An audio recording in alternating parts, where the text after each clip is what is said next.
श्री शिवाय नमस्तुभ्यम। आज सावन मास महात्म्य में आप सुनेंगे भगवान शिव के द्वारा सुनाई जाने वाली पराई वस्तु के अपहरण और प्रतिग्रह के दोष के बारे में। साथ ही आप जानेंगे उत्तम अधम जन, व्यर्थ और सफल दान क्या होता है, सुपात्र के लक्षण क्या होते हैं और विद्या एकादशी के दोष क्या होते हैं और द्रव्याभाव में श्राद्ध की क्या विधि होनी चाहिए।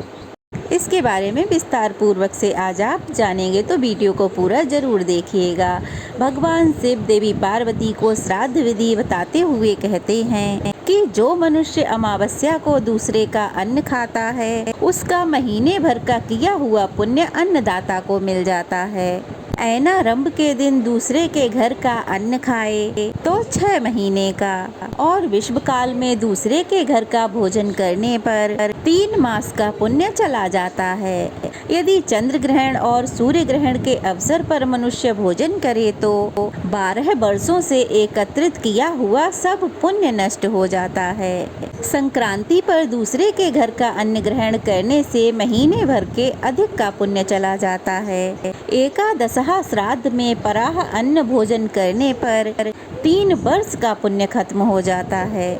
मासिक श्राद्ध में भोजन करने पर 8 वर्ष का, छमाही श्राद्ध भोजन करने पर आधे वर्ष का पुण्य नष्ट हो जाता है। जो अस्थि संजयन श्राद्ध में दूसरे का अन्न खाता है उसका जन्म भर का पुण्य चला जाता है। जो मरे हुए मनुष्य की सैया का दान लेता है, जो वेदाध्ययन को बेचता है और जो ब्राह्मणों का धन हड़प लेता है, ऐसे लोगों की शुद्धि कभी नहीं होती। 1 मासा स्वर्ण, 1 गाय अथवा आधी अंगुल भूमि भी जो चुराता है वह प्रलय काल तक नरक में रहता है। ब्रह्म हत्या, मदिरापान, दरिद्र के धन का अपहरण, गुरु पत्नी गमन तथा सोने की चोरी, यह पाप स्वर्ग में बैठे हुए पुरुष को भी नीचे गिरा देते हैं। चिता की काष्ठ समूह का अर्थात चिता की लकड़ी बेचने वाले और वेद अध्ययन करने वाले ब्राह्मण का स्पर्श करके स्नान जरूर करना चाहिए। वेद बेचने वाला पुरुष द्रव्य के लिए जितने अक्षरों का उपयोग करता है उतनी बाल हत्याओं को प्राप्त होता है। जो वेद की शिक्षा लेकर उसके बदले में ब्राह्मण को दान देता है वह पहले नरक में जाता है, उसके बाद वह ब्राह्मण भी नरक में गिरता है। देवी वेदज्ञ ब्राह्मण भी अगर बलि वैश्वदेव नहीं करते तथा अग्निहोत्र आदि गृह कर्म से अलग रहते हैं तो उन्हें शूद्र ही जानना चाहिए। जिन ब्राह्मणों ने अध्ययन नहीं किया है, जो अग्निहोत्र से रहित तथा अपने आचार से हीन हैं, वे सभी शूद्र जाति के हैं। जो छया के दिन श्रद्धा पूर्वक पिता का श्राद्ध नहीं करता वह मनुष्य द्विज होने पर भी शूद्र के ही समान है। जो ब्राह्मण मृतक श्राद्ध, सूर्य ग्रहण, चंद्र ग्रहण, गज छाया और सूतक में भोजन करता है उसके साथ शूद्रोचित बर्ताव करें। ब्रह्मचारी, सन्यासी, शिल्पी तथा यज्ञ दीक्षित पुरुष को यज्ञ, विवाह तथा सत्र में कभी सूतक नहीं लगता। शिल्पी, नट, सूद, दूतखोर ब्राह्मणों के साथ शूद्रोचित व्यवहार करना चाहिए। जो दुष्कर्मों में संलग्न, पाखंडी, पापी, दुष्कर्मी और पापाचारी हो वह ब्राह्मण शूद्र के समान माना गया है। बिना स्नान किए भोजन करने वाला विष्ठा भोजन करता है। बिना जप किए खाने वाला पीप और रक्त खाता है। बिना हवन किए आहार करने वाला कीड़े खाता है और देवता, अतिथि आदि को भोजन दिए बिना भोजन करने वाला पुरुष मानो मदिरा पीता है। राजा का अन्न तेज हर लेता है, शूद्र का अन्न ब्रह्म तेज को नष्ट कर देता है और सुनार का अन्न आयु ले लेता है। कारीगर का अन्न संतान का नाश करता है, धोबी का अन्न बल को क्षीण करता है। किसी समूह या संस्था का अन्न या वैश्या का अन्न स्वर्ग आदि पुण्य फलों को नष्ट कर देता है। वैदिक का अन्न पीप, व्यभिचारी स्त्री का अन्न वीर्य, अधिक ब्याज लेने वाले का विष्ठा और हथियार बेचने वाले का अन्न मल के समान त्याज्य है। ब्राह्मण लाख, मांस और नमक बेचने से तत्काल पतित हो जाता है और दूध बेचने से 3 दिन में शूद्र के समान हो जाता है। रस को रस से बदलना चाहिए किंतु रस देकर नमक नहीं लेना चाहिए। पके अन्न को कच्चे अन्न से बदला जा सकता है। तिल को उसी के बराबर धान्य से बदलना चाहिए। जो ब्राह्मण तिलों से भोजन, उबटन और दान से अलग कोई दूसरा व्यापार करता है, वह ब्राह्मण कीड़ा होकर अपने पितरों के साथ कुत्ते की विष्ठा में डूबता है। पुआ, सोना, गऊ, घोड़ा, पृथ्वी और तिल का दान लेने वाला ब्राह्मण अगर विद्वान ना हो तो उसे ग्रहण करके काष्ठ की भांति जल जाता है। दान में लिया हुआ स्वर्ण, आयु का तथा रत्न शरीर, पुत्र, पौत्र, प्रपौत्र, दुहित्र तथा कुल में होने वाले अन्य वंशजों का नाश कर देता है। 5 योजन भीतर भी अगर अपने गुरु का आगमन सुनाई पड़े तो उनकी उपेक्षा कभी ना करे। मनुष्य सदा सत्पात्र को ही दान दे। जो कहीं दान दिया जाता हुआ देखकर लोभवश उसे मांगने लगे तो विद्वान पुरुष उसे दान ना दे, क्योंकि चपलता और लोलुपता अच्छी नहीं होती। देवी, अगर ब्राह्मण रस का विक्रय त्याग दे तो उसे सौभाग्य की प्राप्ति होती है। मांस का त्याग करने से संतान की आयु बढ़ती है। चीर और बलकर धारण करने से वस्त्र और आभूषण प्राप्त होते हैं। सच बोलने से मनुष्य स्वर्ग में क्रीड़ा करता है। अहिंसा धर्म के पालन से आरोग्य और दान देने से यश की प्राप्ति होती है। ब्राह्मण की सेवा करने से राज्य तथा द्विजत्व प्राप्त होता है। देवताओं की सेवा से मनुष्य दिव्य रूप पाता है और अन्नदान से संपूर्ण अभीष्ट भोगों की प्राप्ति हो जाती है। महादेव जी कहते हैं, देवी, 4 प्रकार के जन्म और 16 प्रकार के दान व्यर्थ हैं तथा 4 प्रकार के जन्म उत्तम और 16 प्रकार के दान महादान माने गए हैं। अब इनका भी विवरण सुनो। पहला, कुपुत्रों का जन्म व्यर्थ है। दूसरा, जो धर्म से बहिष्कृत हैं। तीसरा, जो परदेश में जाते हैं। चौथा, जो सदा पर स्त्रियों में आसक्त रहते हैं, उनका जन्म भी व्यर्थ है। अब 16 व्यर्थ दानों के बारे में सुनो। पहला, जो दूसरे के यहाँ भोजन करते हैं। दूसरा, पर स्त्री लंपट हैं, उनको दिया हुआ दान व्यर्थ है। तीसरा, एक बार देने से इनकार करके फिर जो दान दिया जाता है वह भी व्यर्थ है। चौथा, आरुण पतित अर्थात सन्यासी होकर फिर गृहस्थ होने वाले को दिया गया दान भी व्यर्थ है तथा अन्यायोपार्जित धन का दान भी व्यर्थ है। छठा, ब्रह्मत्यारे। 7वां पतित। 8वां चोर।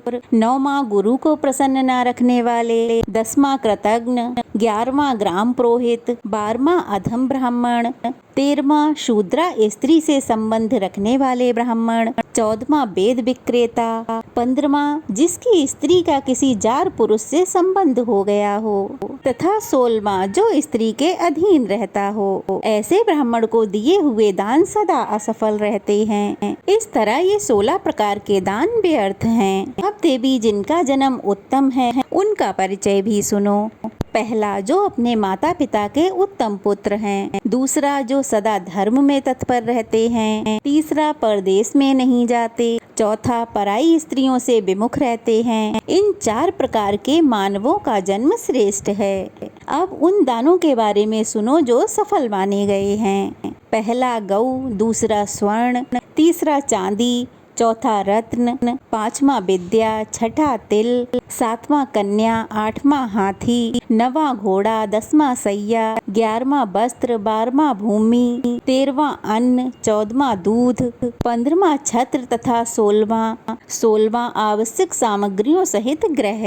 इन 16 प्रकार की वस्तुओं के दान को महादान कहते हैं। इसलिए हे पार्वती, सठता छोड़कर श्रद्धा और विधि के साथ उत्तम देश में, उत्तम काल में और उत्तम पात्र को न्याय के द्वारा अर्जित किए हुए धन का ही दान देना चाहिए। जो वेद अध्ययन से संपन्न, योगनिष्ठ, शांत, पुराण का ज्ञाता, पाप से डरने वाला, स्त्रियों के प्रति क्षमा भाव रखने वाला, धर्मात्मा, गौओं को आश्रय देने वाला तथा सदाचार से युक्त हो, उसी को दान का उत्तम पात्र कहते हैं। सत्य, इंद्रिय संयम, तप, सोच, संतोष, ईर्षा इसका ना होना, सरलता, ज्ञान, मन, संयम, दया और दान, ये सद्गुण ही सुपात्र के लक्षण हैं।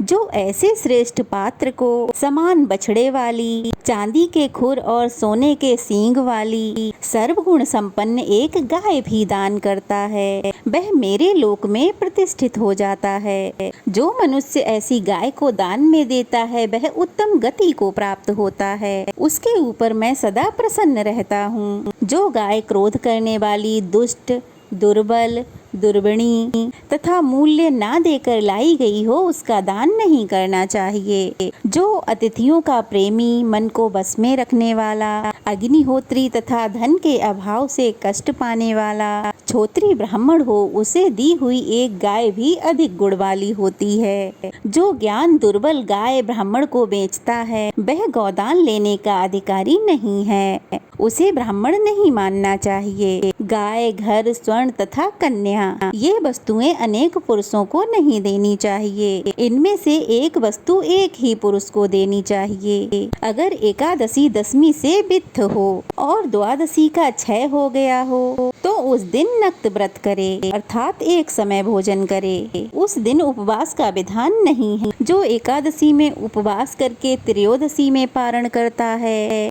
उसकी 12 द्वादशियों का फल नष्ट हो जाता है।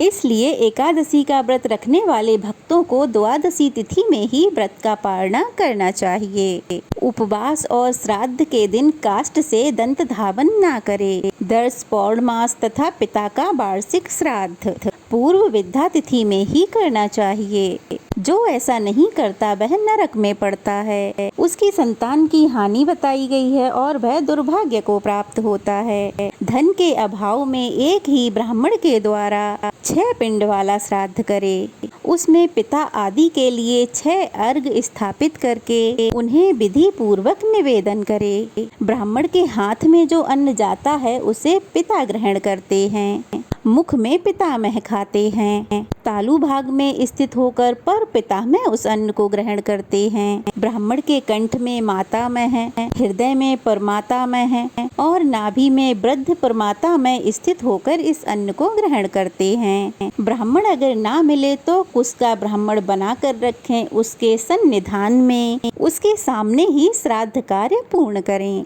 हे देवी, यह सभी पुराणों से उनका सार निकालकर कहा गया है। जो नास्तिक, चुगलखोर और वेदों का निंदक हो उसे कभी भी इसका उपदेश नहीं देना चाहिए। जय भोलेनाथ। आज का अध्याय यहीं समाप्त हुआ। आगे की कथा आप अगले अध्याय में जरूर सुनिएगा। आज की कथा कैसी लगी कमेंट बॉक्स में बताइएगा। अच्छी लगी हो तो वीडियो को लाइक करके शेयर करें और नए हैं तो प्लीज़ चैनल को सब्सक्राइब करें। ओम नमः शिवाय।